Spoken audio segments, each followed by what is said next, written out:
Step 1. Installing your shower pan. Cut the existing circular hole in the subfloor to a minimum 5 inches and maximum 6 inches hole centered around the waste pipe. Place the reinforcement plate and align it with the drain. The waste pipe should be 5/8 inch below the subfloor, flush with the top of the inner ring.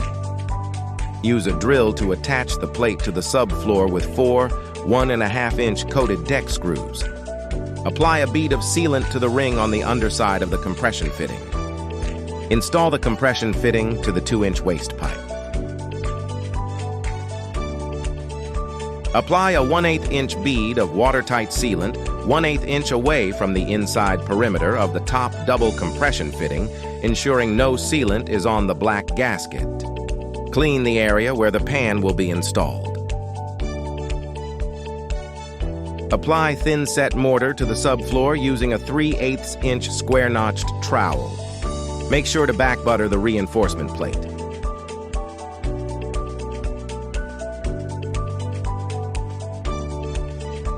Apply thin-set mortar to the pan using a 3/8 inch square-notched trowel.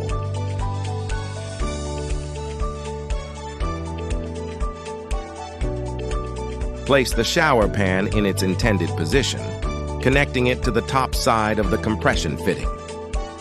Cover the pan with cardboard as well as add weight to the drain location. Step 2. Installing your wallboard. Measure and cut your wallboard to size.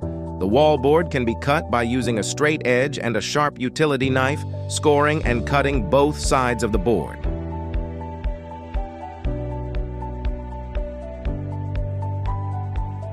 Apply a 1/2 inch bead of watertight sealant to the pan where the wallboard will be installed. Apply a 1/2 inch bead of watertight sealant to the wallboard where it will meet the pan. Firmly press the two surfaces together. Apply a 1/2 inch bead of watertight sealant to the outside where the wallboard and pan meet. Use your finger or a corner putty knife to strike and flatten in any excess sealant. This process will need to be repeated anywhere there is a plane change or connection of one module to another, i.e. curb, niche, or bench. Starting 12 inches up from the shower pan, secure the wallboard to the studs using screws and washers, placed every 12 inches vertically along the studs. Cover the washers with watertight sealant with a minimum of 1 inch overlap around the washers. Use a flat putty knife to strike the sealant in.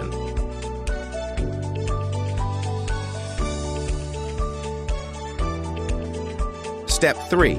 Installing your niche. Using a straight edge, mark your studs to ensure proper installation.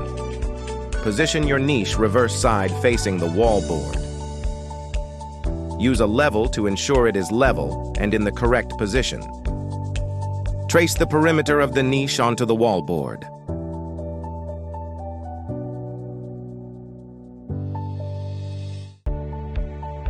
Remove any pre-installed screws and washers where the niche will be installed.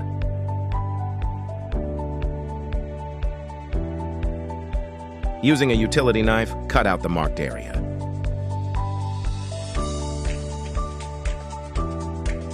Apply watertight sealant to the edge of the wallboard.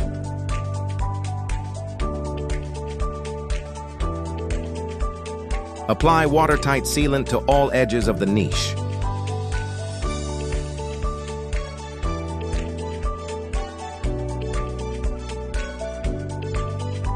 Insert the niche, striking any excess sealant into the wallboard.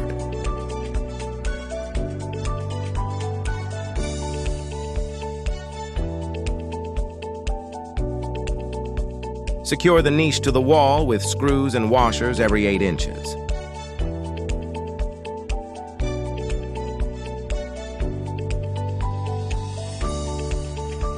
Install the screws and washers.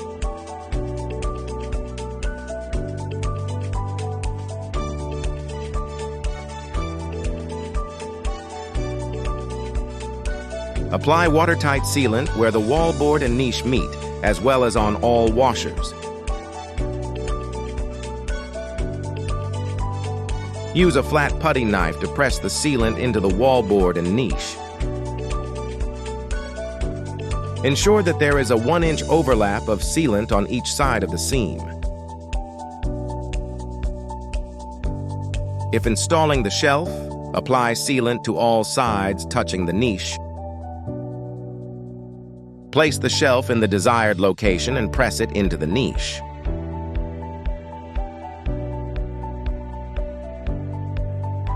Ensure that the shelf is level. Apply sealant to the inside of the niche. Use a flat putty knife to press the sealant in. Step 4. Installing your curb. Measure the opening for the curb from wall to wall. Cut the curb to size, cutting it approximately 1/8 inch shorter than the opening. Dry fit the curb to ensure proper fit and compression. Clean the surface where the curb will be installed. Apply thin-set mortar to the subfloor using a 3/8 inch square-notched trowel. Apply thin-set mortar to the curb using a 3/8 inch square-notched trowel.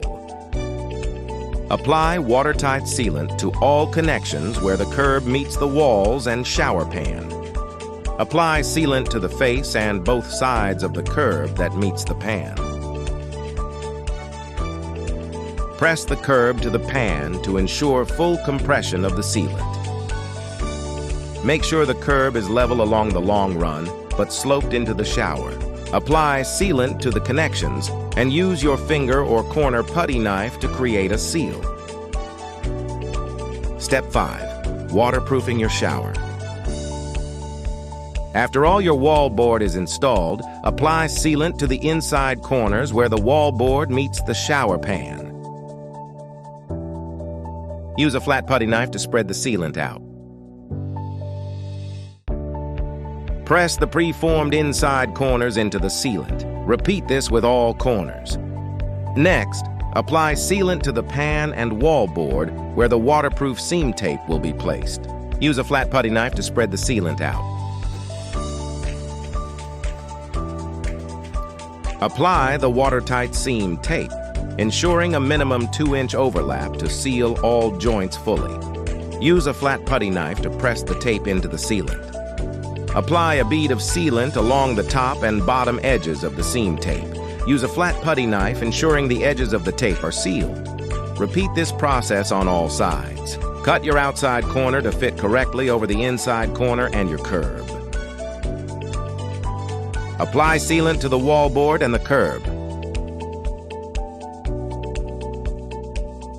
Use a flat putty knife to press the sealant into the surface.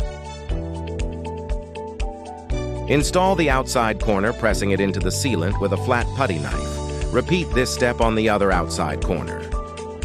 To install the pipe collar, apply watertight sealant to the wallboard where the pipe collar will be installed. Use a flat putty knife to smooth out the sealant. Apply the pipe collar and use a flat putty knife to press it into the sealant. Apply a 1/2 inch bead of sealant on the perimeter of the pipe collar. Press the sealant in with a flat putty knife. To install the mixing valve, position it in place and apply sealant to the underside where it meets the wallboard. Use a flat putty knife to press the sealant into the wallboard. Use a flat putty knife to press the mixing valve into the sealant. Apply sealant to the outside perimeter of the mixing valve. Press the sealant in with a flat putty knife. You have completed your shower installation. Thanks for watching.